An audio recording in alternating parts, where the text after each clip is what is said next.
അക്കാദമിയും കിലയും സംയുക്തമായി നടത്തുന്ന capacity building പ്രോഗ്രാമായ യുവശക്തിയുടെ ഭാഗമായി ശുചിത്വ മാലിന്യ സംസ്കരണ പ്രവർത്തനങ്ങൾ അടുത്തറിയുന്നതിനായി യുവ ജനപ്രതിനിധികൾ വടക്കാഞ്ചേരി നഗരസഭയിൽ സന്ദർശനം നടത്തി.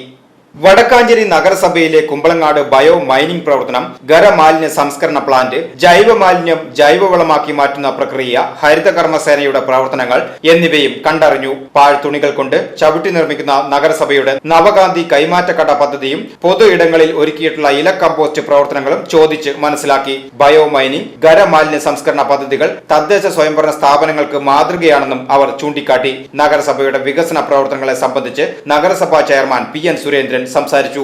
മാലിന്യ സംസ്കരണ പ്രവർത്തനങ്ങളെക്കുറിച്ചും അതിന്റെ ആവശ്യകതയെ സംബന്ധിച്ചും നഗരസഭാ സെക്രട്ടറി കെ മനോജ് ക്ലാസ് എടുത്തു. Public health inspector Siddiqul Akbar പ്ലാന്റിന്റെ പ്രവർത്തനം വിശദീകരിച്ചു. VCV news, Vadakkanchery.